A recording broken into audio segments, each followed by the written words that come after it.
Bienvenue. Aujourd'hui, on se plonge dans une source vraiment, vraiment particulière. Oui, un document exceptionnel. C'est ça. Des extraits d'un récit autobiographique, Le manuscrit de l'ombre, de Claudine Blanchard-Laville. Et ce qui est fascinant, c'est que ce texte a eu deux vies en quelque sorte. Exactement. Une première version écrite en 1982, un peu dans l'urgence, et puis elle y est revenue 40 ans plus tard, pour analyser, pour commenter.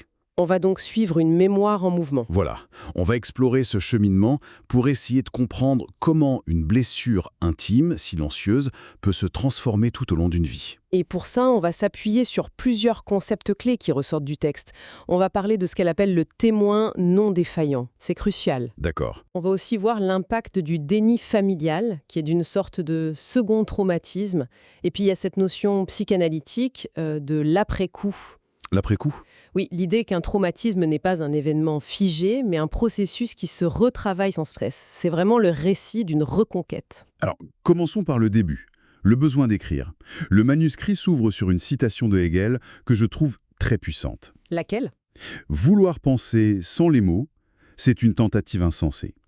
Pour elle, écrire en 82, ce n'était pas juste raconter, c'était un moyen de découvrir ce qu'elle pensait vraiment. De donner une forme, c'est ça ? C'est ça, de donner forme à une pensée à l'état de fermentation. C'était une nécessité, quoi. C'est un point de départ absolument fondamental, surtout face à un traumatisme, parce que souvent ces expériences, ce ne sont pas des souvenirs nets. Non, ce sont des fragments, des sensations. Voilà, exactement. Des angoisses se diffusent, des images, et l'écriture, du coup, ça devient l'outil qui permet de... De tisser un fil, de créer un récit cohérent à partir de ce chaos. Elle utilise une image très forte pour ça. Ah oui, celle de la crypte. Sortir l'histoire de la crypte où elle était enfermée. C'est un acte de mise au jour, une lutte pour nommer l'ineffable. Et cet ineffable, le récit le nomme très vite. Il s'agit d'un abus incestueux commis par son grand-père paternel, à partir de ses 8 ans.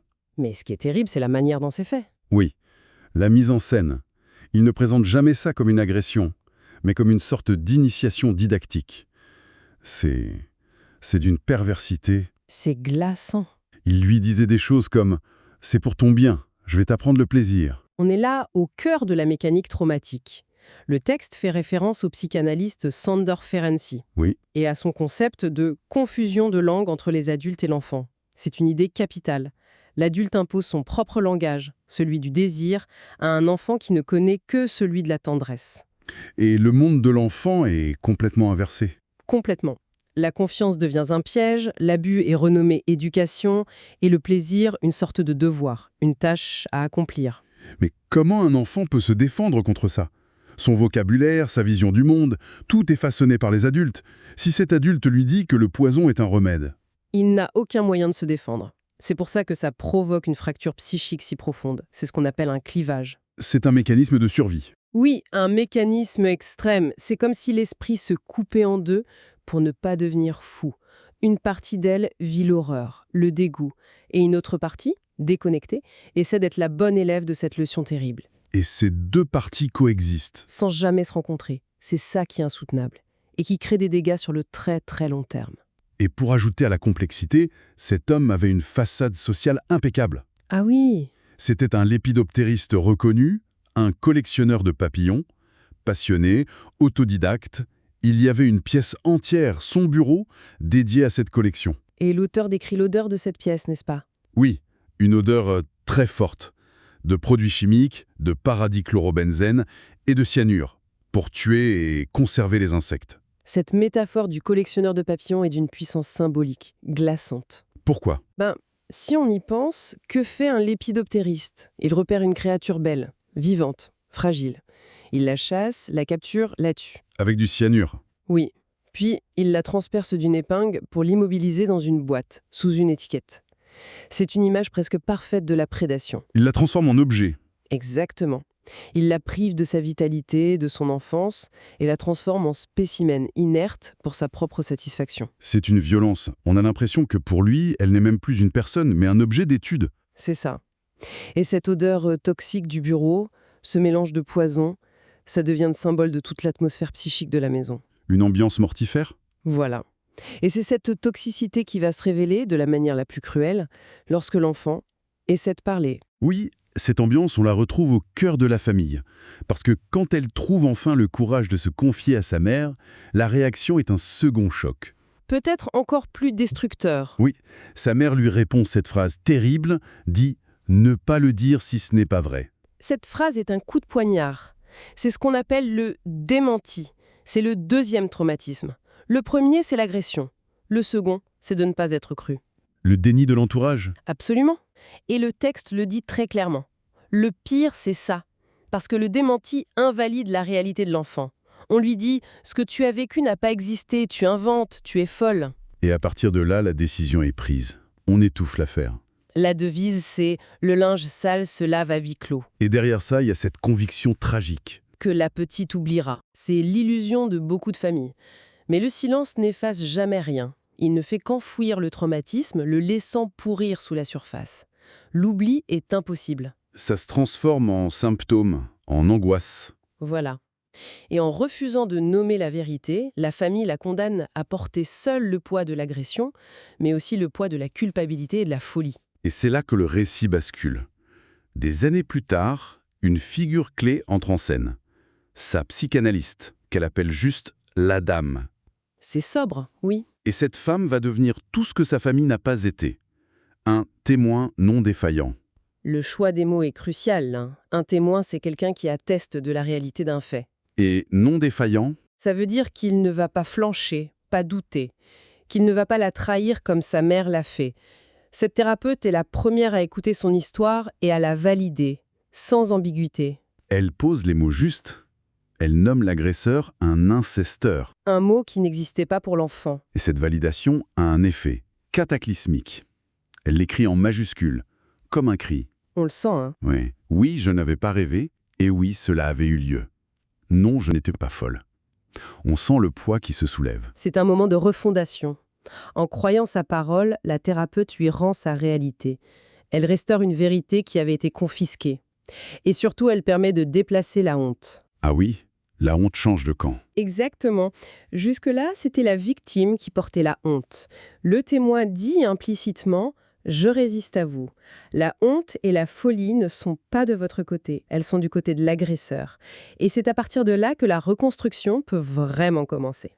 40 ans plus tard, elle analyse justement les conséquences de tout ça sur sa vie. Et son parcours professionnel est très éclairant. On voit comment elle a passé sa vie à essayer de démêler ce nœud originel. Oui. Son premier choix d'études, par exemple, ce sont les mathématiques. Et ce n'est pas un hasard, ça, absolument pas. Après avoir vécu dans un monde où les mots étaient pervertis, où le vrai et le faux étaient brouillés, Par le discours de l'agresseur, puis le déni de sa mère. justement, quoi de plus rassurant que les maths? C'est un univers où un théorème est soit vrai, soit faux, sans aucune ambiguïté. C'est une quête de certitude, un refuge. C'est une tentative de remettre de l'ordre dans le chaos. Et ce qui est encore plus fascinant, c'est son virage, plus tard. Elle quitte ce monde abstrait pour la psychanalyse appliquée à l'éducation. Elle retourne vers le lieu de la blessure, en quelque sorte. C'est ça. Elle va étudier les dynamiques d'emprise, d'abus, entre enseignants et élèves. C'est un courage incroyable. C'est un magnifique exemple de ce qu'on nomme la sublimation.